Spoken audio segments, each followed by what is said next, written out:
Buenas tardes y bienvenidos a todos.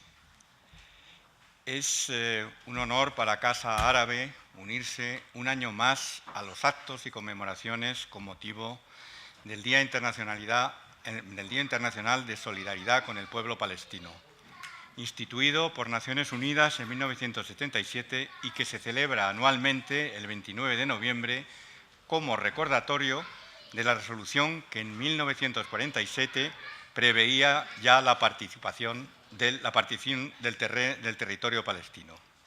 Queda muy claro, pues, que el objetivo de esta conmemoración no puede ser otro que recordar y alertar a la sociedad internacional y a las conciencias individuales sobre la necesidad de atender las reivindicaciones y los derechos del pueblo palestino tanto tiempo postergados. Esta conmemoración adquiere hoy, si cabe, una mayor significación a la vista de la pérdida de visibilidad y, si me permite decirlo, de fuelle, que están sufriendo sus justas reivindicaciones debido a los trágicos acontecimientos y conflictos que se han apoderado del Medio Oriente, la guerra civil en Siria fundamentalmente, y que desafortunadamente detraen los focos de los medios de comunicación y la atención de la comunidad internacional de la difícil situación en que vive Palestina. España, que mantiene consolidadas sus relaciones con el pueblo palestino, observa y sigue muy de cerca todos estos acontecimientos y ve con desaliento la falta de un horizonte político en el que pueda vislumbrarse una solución definitiva para este conflicto. Esa es la razón por la que España promueve y participa activamente en todas las iniciativas que surgen en el ámbito internacional encaminadas a la búsqueda de una paz duradera que pasa por la creación de dos Estados independientes, viables, seguros y con fronteras reconocidas internacionalmente. La situación de los refugiados palestinos y la marginación de los árabes en Israel son algunas de las dimensiones que vamos a tratar hoy en este acto. Para ello, contamos con la presencia de Talal Al-Sana, que es presidente del Partido Democrático Árabe, primer partido árabe en la Knesset o Parlamento israelí, partido que fundó en 1987. Diputado desde 1992, siendo el más joven, ha servido en 7 legislaturas, hasta 2013. En 1996 configuró la Lista Árabe Unificada, aliándose con el movimiento islámico. Es presidente del Comité contra la Violencia en la Sociedad Árabe, presidente del Centro Buyut, que defiende los derechos de los árabes en el Negev. Es licenciado en Derecho por la Universidad Hebrea en Jerusalén. Contamos también con la presencia de Isaías Barreñada, que es profesor de Relaciones Internacionales de la Universidad Complutense de Madrid. Sus áreas de investigación son los movimientos sociales y las reformas políticas en Oriente Medio y el norte de África, así como la cooperación al desarrollo española y europea. Ha escrito numerosos artículos y libros, muchos de los cuales ha dedicado a la cuestión de Palestina y el Sáhara Occidental. Es miembro de la Red Euromediterránea de Derechos Humanos, Euromed Rights, y además trabajó durante años en Casa Árabe en los momentos de su creación y contribuyó muy fundamentalmente a su buen funcionamiento. Como no podía ser de otra manera, contamos también con la Embajada de Palestina. Tenemos aquí, sentado a mi izquierda, al señor Mahmoud Albuani, que es primer consejero de esta embajada, y a quien le voy a ceder en primer lugar la palabra. Muchas gracias. Buenas noches, señor director de la Casa Árabe, señores embajadores, colegas del cuerpo diplomático acreditado aquí en España, compañeras y compañeros, muy buenas noches. Ante todo, quería disculpar la ausencia del embajador de Palestina en este acto, precisamente debido al 7º Congreso de Al-Fatah, que él es un miembro activo en el movimiento, tenía su presencia obligatoria en Palestina, por eso está ausente aquí. Un día como hoy, el 29 de noviembre de 1947, la Asamblea General de las Naciones Unidas dictó la Resolución 181 para dividir la Palestina histórica en dos estados, Palestina e Israel. 30 años más tarde, esta misma Asamblea declara el día 29 de noviembre como el Día Internacional de Solidaridad con el pueblo palestino. La división de Palestina representa el principio del sufrimiento de nuestro pueblo, a consecuencia de la intervención negativa de la comunidad internacional en nuestra patria Palestina. El Consejo de Seguridad de las Naciones Unidas tiene el derecho, la capacidad de intervenir y tomar actuaciones contra cualquier país que amenaza y viola la paz y comete agresión contra cualquier otro pueblo. Y a pesar de todo esto, el Consejo de Seguridad no ha utilizado esta capacidad cuando la agresión ha sido cometida por Israel contra nuestro pueblo. Israel que viola las resoluciones internacionales continuamente. Los palestinos aceptaron la división de Palestina en 1988 con la Declaración de la Independencia de Palestina y admitieron que sus fronteras sean las fronteras de 1967, a la retirada de las resoluciones 242, que concluye con su capital, Jerusalén Oriental. Y a pesar de todos estos sacrificios, la comunidad internacional no ha reconocido estos enormes sacrificios de parte de nuestro pueblo.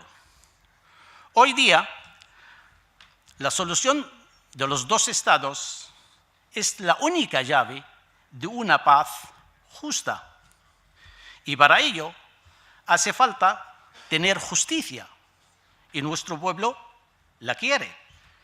Y la comunidad internacional hasta hoy día no ha otorgado la necesaria justicia que necesita nuestro pueblo, sino lo contrario.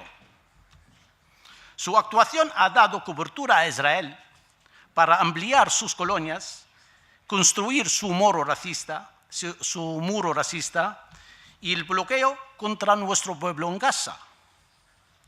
Aprovechamos esta ocasión para hacer un llamamiento a la comunidad internacional para que deje de mirar hacia otro lado ante las violaciones israelíes y sus crímenes contra nuestro pueblo y traduzca esta solidaridad internacional con hechos en el terreno, no solo comunicados y palabras que le lleva el viento, sino pidiendo cuentas al gobierno israelí y ejerciendo las presiones necesarias para poner fin a la ocupación y poner fin al conflicto sanguinario.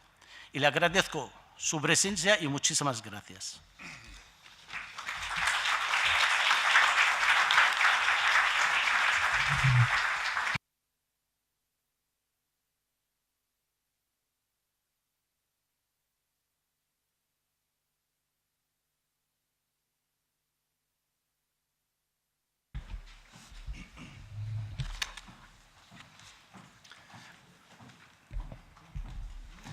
سعادة السفراء الكرام Excelentísimos señores embajadores, los diplomáticos anfitriones aquí en la Casa Árabe, señores y señoras asistentes, buenas noches. He llegado de Jerusalén,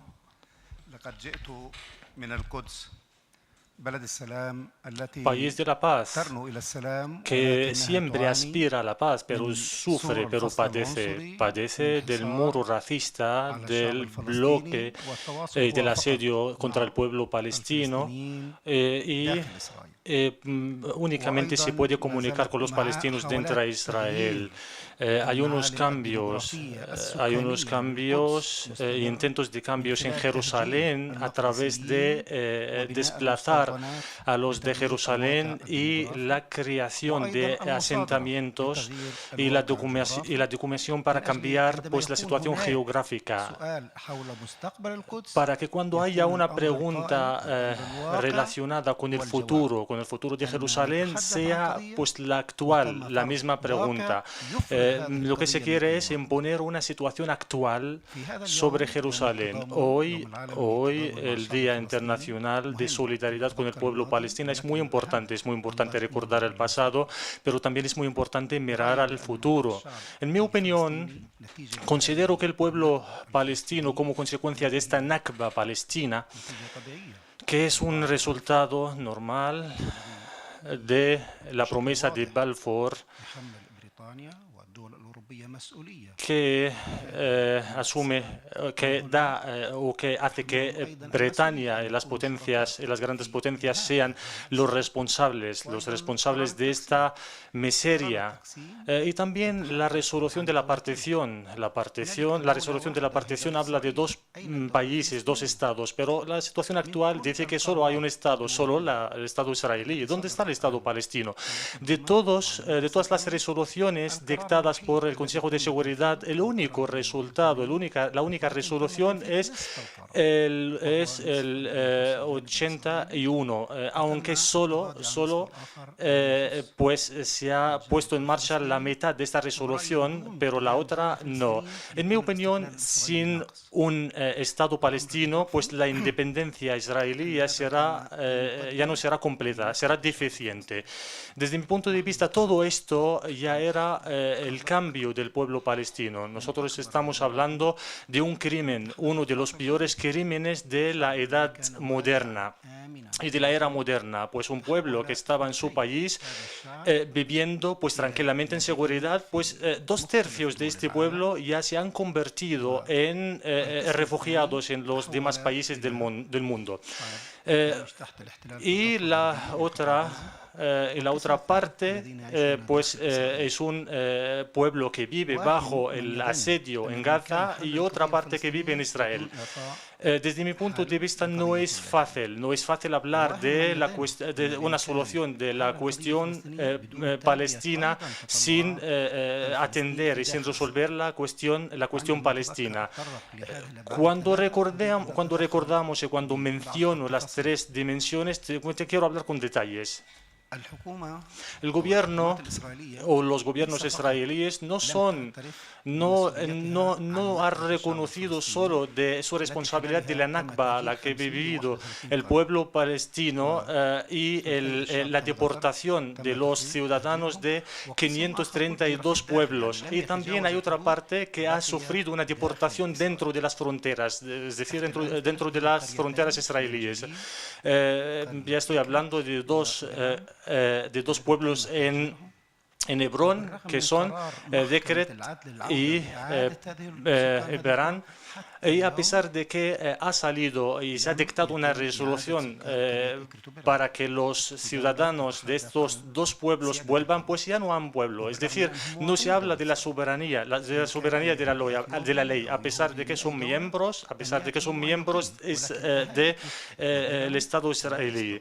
Realmente no pueden hasta hoy en día volver a sus casas, a sus hogares. El segundo dato es que el Estado israelí no reconoce su responsabilidad de la Nakba del pueblo palestino. Y lo peor es que ha dictado una ley en el Parlamento israelí que impide a los palestiníes de dentro de conmemorar la Nakba. Entonces, esta ley dicta o estipula que cualquier palestino que quiere mostrar su pesar de la Nakba, pues ya tiene que pasar a disposición judicial, es decir, por este sentimiento.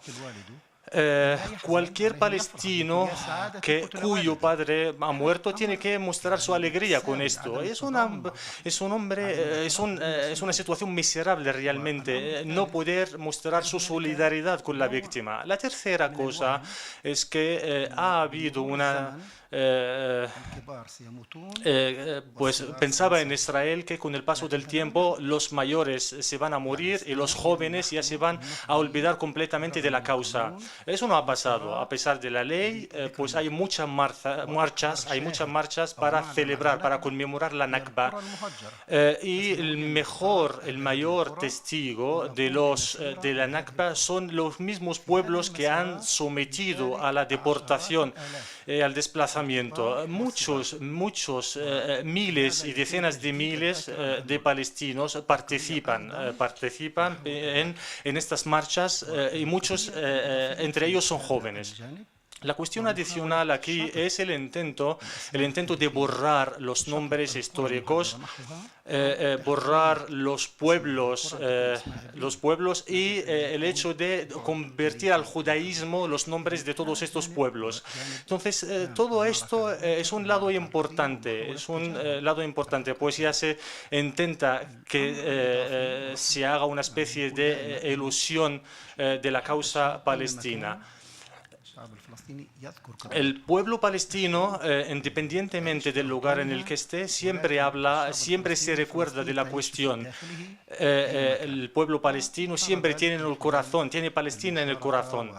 Y a través también de la participación, de los palestinos en un acto como el de hoy, es un reflejo, es un ejemplo de esto. También la cuestión no es cuestión de árabes y judíos, no, en absoluto. La cuestión es que consiste en lo que existe entre los palestinos y pues el movimiento sionista. Hay israelíes que participan el día de hoy con los propios palestinos. ¿Saben ustedes quién ha asesinado a Rabin? Quien asesinó a Rabin no era palestino, era israelí y por incitación del partido del Likud. En mi opinión, el asesinato de Rabin pues ha cambiado completamente la cara de la región. Pues hubo una incitación, también hubo el asesinato.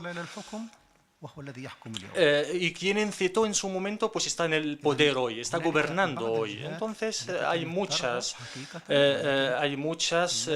entidades que deseaban pues estipular otra política. Entonces estos, los que estaban en contra totalmente del convenio de Oslo, y también han incitado para matar al presidente que participó en el convenio de Oslo. Pues se han utilizado todos los mecanismos realmente para la ocupación. Se han utilizado tanques, aviones, pero lo menos que se ha utilizado en todo esto es la lógica. No se puede nunca matar el sueño del palestino, el sueño de la independencia. Es un derecho normal para todo pueblo que quiere vivir con libertad.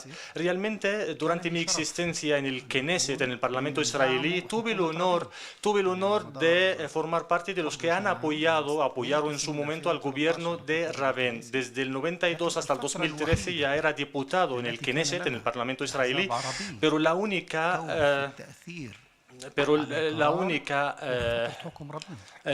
el único tiempo en el que hubo un papel, es decir, una influencia para tomar una resolución era durante el gobierno de Rabin.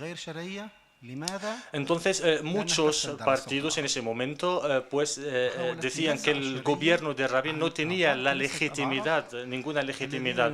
¿Por qué? Porque permitió en su momento a los árabes, a diputados árabes, formar parte del Knesset y fue aliado de muchos diputados árabes en ese momento. Eso refleja una crisis en la democracia y una crisis como resultado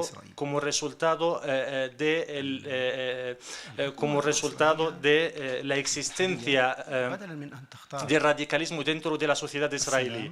El gobierno israelí, en vez de elegir la paz, ha elegido la colonización. A partir del convenio de Oslo hasta hoy se han aumentado los colonos dentro de Israel. Pues hubo 160.000 colonos en ese momento y hoy día hay más de 600.000 colonos. Entonces, ¿cómo se puede hablar de la paz? ¿Cómo se puede hablar de la paz? Nosotros queremos dos estados, el estado de... pero lo que existe hoy son dos países, sí es verdad, pero el país de Israel, el país de los colonos. Entonces, entre los colonos hubo también extremistas que han practicado todo tipo de agresión contra el niño Mohammed en Jerusalén y también contra una familia en Neplusa. Entonces, ¿cómo podemos hablar en toda esta incitación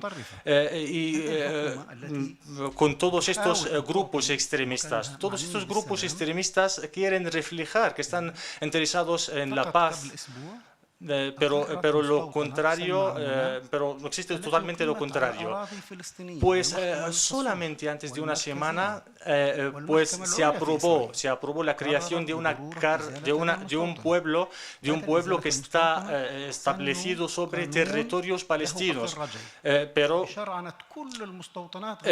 justo después pues se dictó una ley con efecto retroactivo para dar legitimidad a todos los establecimientos, a todas las colonizaciones que existen ya o que se han establecido, que se han fundado en Israel.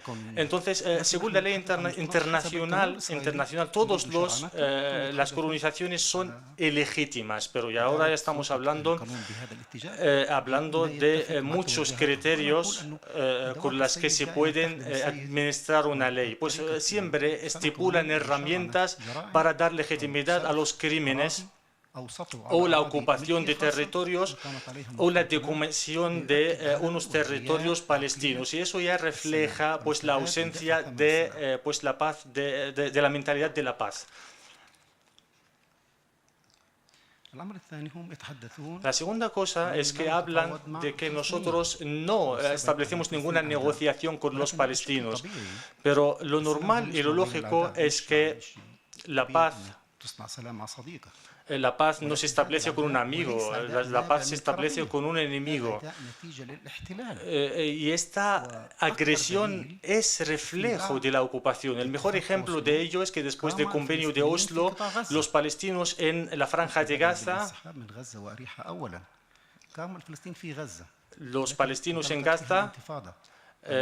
que vivió la primera intifada, ya han repartido ramos de flores entre los soldados judíos israelíes. Eso quiere decir que la cuestión no es una cuestión de odio, sino que ya estamos completamente contra la ocupación. Y muchas veces ya intentan dar una dimensión religiosa a la cuestión, diciendo que Allah pues, nos ha dado este territorio. Realmente una gran parte de los que han dicho esto pues ya no creen en la existencia de Dios. Únicamente cuando se trata de la ocupación de territorios, pues sí creen en Dios, pero si no, todas estas cuestiones ya vienen del intento de cambiar el conflicto de un conflicto meramente político a un conflicto religioso.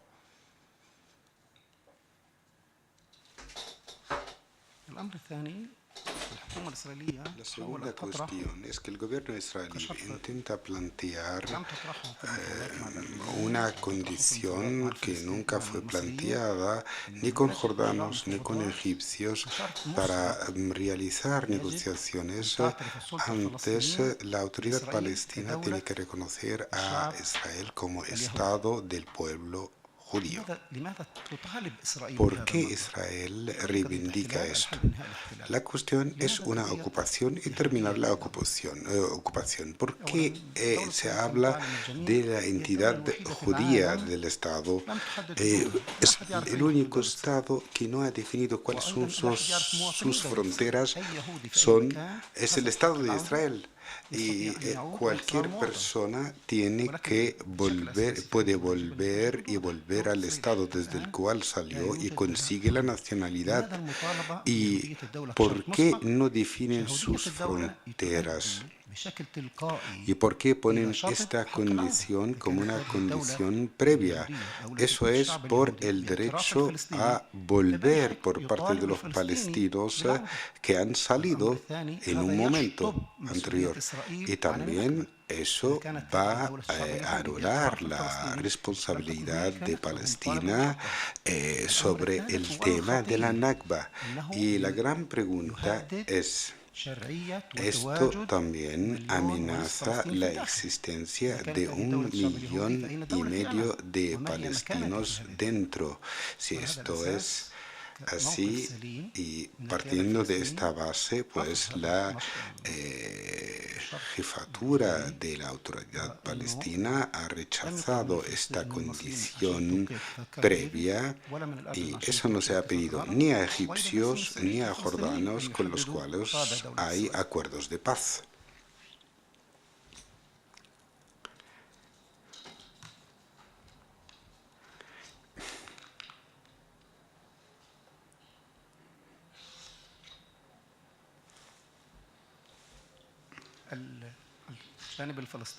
La parte palestina en más de una ocasión ha afirmado que tiene un compromiso con la solución de 2 estados. La OLP, que pide un estado palestino según las fronteras del 67, es un estado que representa el 22% de lo que es la Palestina histórica, y esto es una cesión importante. Cuando hubo grandes incendios en Israel hace 4 días, participaron los palestinos, porque las desgracias y las catástrofes naturales no distinguen entre palestino e israelí, y hay un interés común, lógicamente, y hay un socio palestino. Pero la pregunta: ¿acaso hay un socio israelí serio en esta situación? La Nakba, pues, es un recuerdo para aquellos que salieron y sueñan con volver a su tierra, y la iniciativa árabe da una solución en este sentido. Y después el tema de la ocupación, y el pueblo que se encuentra bajo ocupación pide la desocupación. Y después la tercera cuestión son aquellos árabes que se encuentran dentro de Israel, que piden dignidad e igualdad, porque hay prácticas racistas dentro de Israel. Por ejemplo, hay un pueblo que se llama el Haram en Naqab, y el gobierno israelí ha decidido desplazar a los habitantes de este pueblo, que son ciudadanos del Estado de Israel de origen árabe, y quieren sustituir el pueblo por otro pueblo con un nombre israelí, y allá van a vivir israelíes. Esto es el apartheid. La segregación racial de Sudáfrica era así. Y así viven los palestinos dentro de Israel, en una pobreza tremenda por la distinción que hay.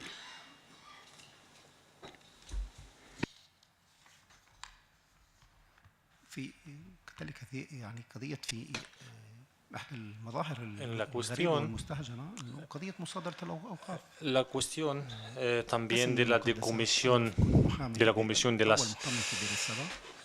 de los bienes abús. Ya era yo abogado en Be'er Sab'a. En el centro de la ciudad de Be'er Sab'a había una mezquita que ha sometido la decomisión. Se convirtió en cárcel y luego a un museo. Pues me dirigí yo al juzgado, al tribunal, para recuperar esta mezquita para los musulmanes. Pues me dijo el juez que después de la disolución de la Junta musulmana, todos los bienes abús que estaban bajo pues la dirección del comité musulmán, pues pasa a ser una propiedad del pueblo del Estado israelí.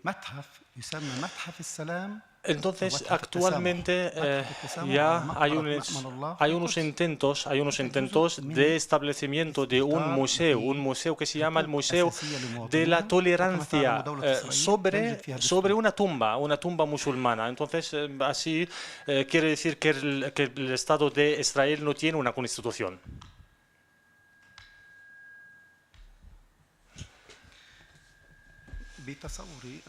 En mi opinión,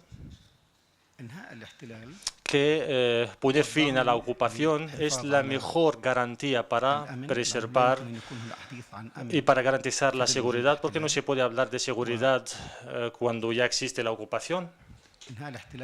Y poner fin a la ocupación quiere decir que el pueblo palestino tendrá su libertad y su independencia, y eso va a contribuir a resolver el problema de los palestinos dentro. El resultado es que dentro de Palestina histórica hay 7 millones de judíos y 6,1 de palestinos. El resultado es que va a haber una minoría judía que va a gobernar una mayoría palestina que no tiene nada de sus derechos. Eso ya es el problema. Entonces, la solución es que haya un Estado palestino junto con el Estado israelí. Muchas gracias por todo, y ahora yo estoy dispuesto a cualquier pregunta. Muchas gracias, señor Talal Al-Sana. Tiene la palabra Isaías Barreñaga. Bien, buenas tardes. Es un placer volver a estar en las actividades, participar directamente en las actividades de esta casa. La conmemoración del Día Internacional de Solidaridad con el Pueblo Palestino es el día de la aprobación de la Resolución 181. Yo creo que merece la pena detenerse un poco también porque pasamos muy rápido, ¿no?, sobre lo que significó realmente esa resolución, una resolución de la Asamblea recién creada Naciones Unidas, apenas año y medio después, y que junto con la guerra que tendrá lugar entre el 48 y principios del 49, suponen realmente la configuración del conflicto tal como lo conocemos hoy, porque desde entonces los palestinos están divididos, desde entonces los palestinos han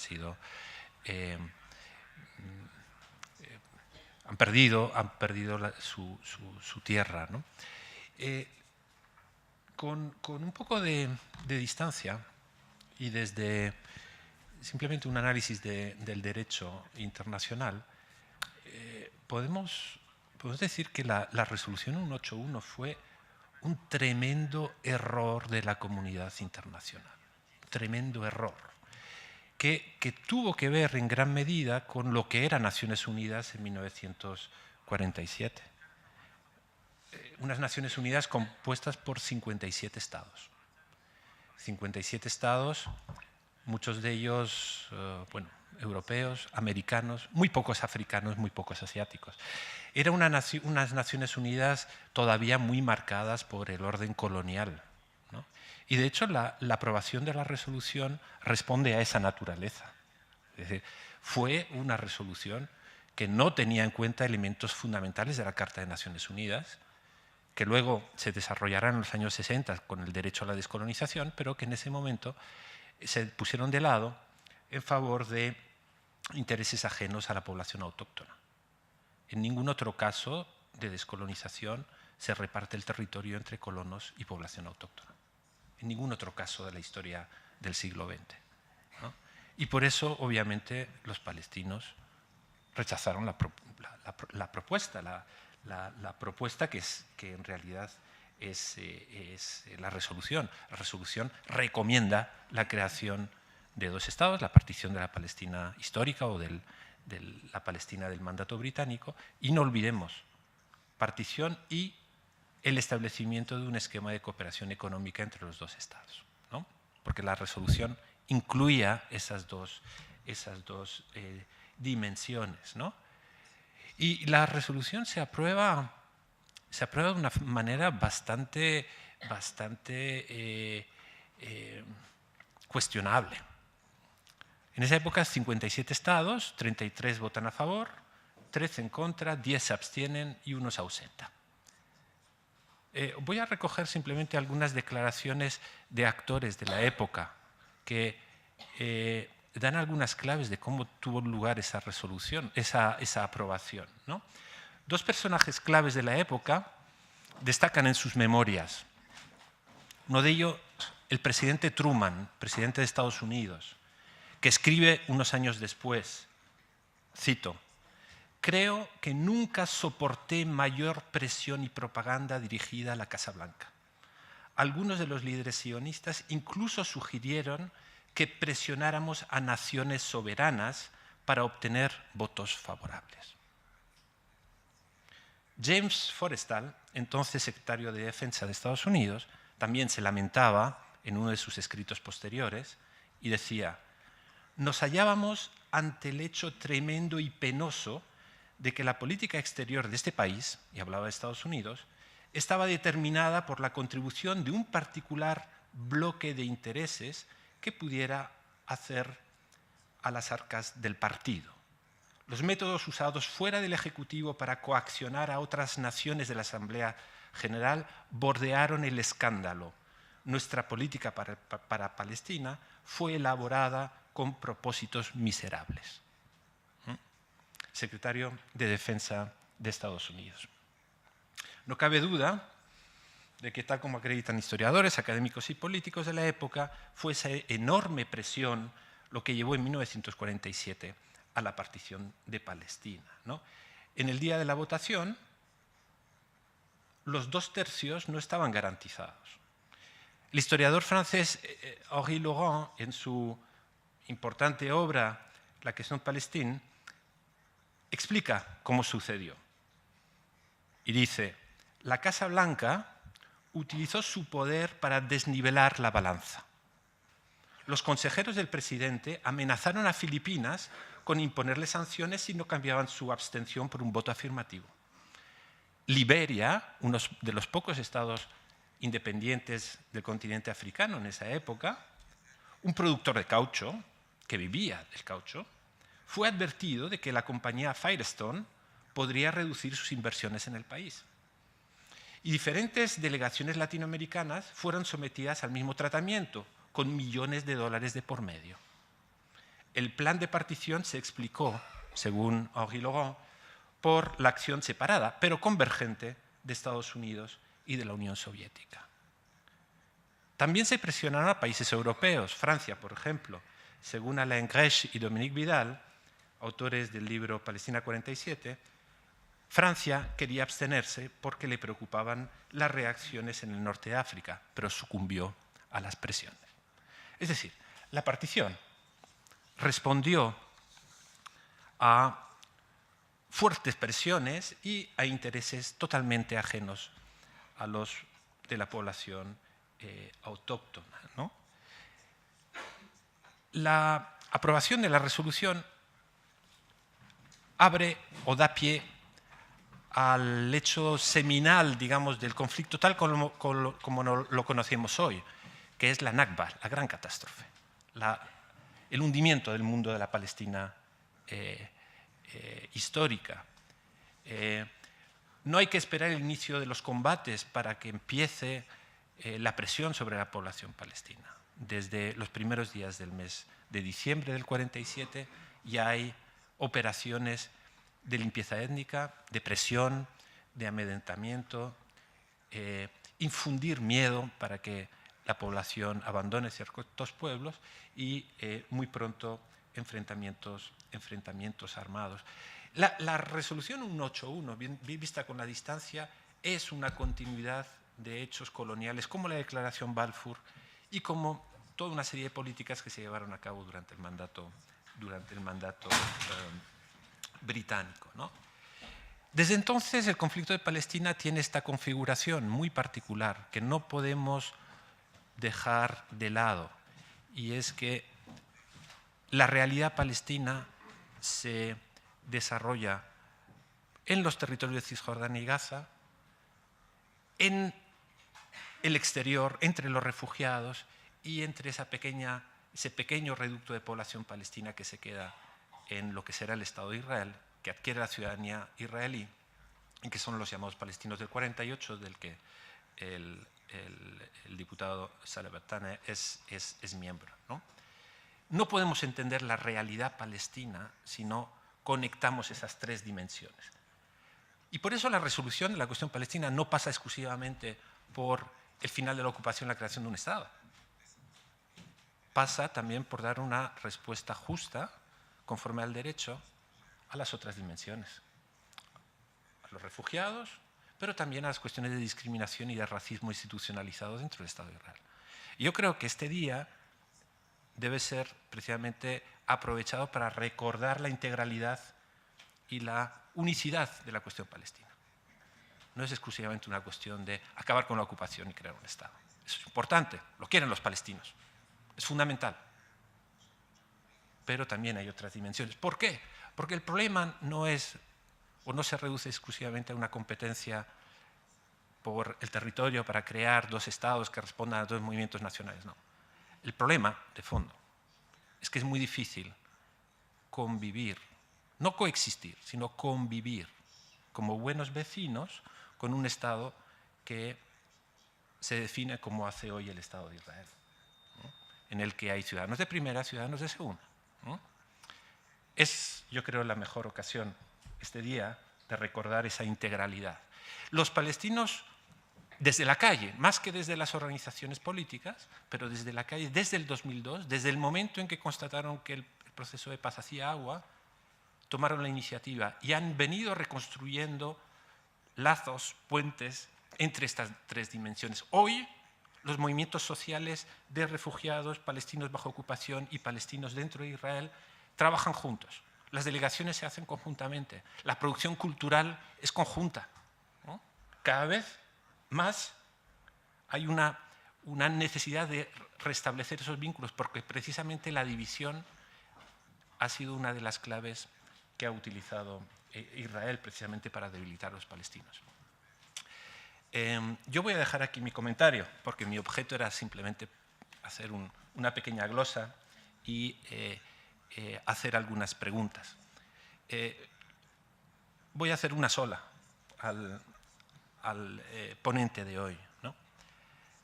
¿Árabes en Israel o palestinos con ciudadanía israelí?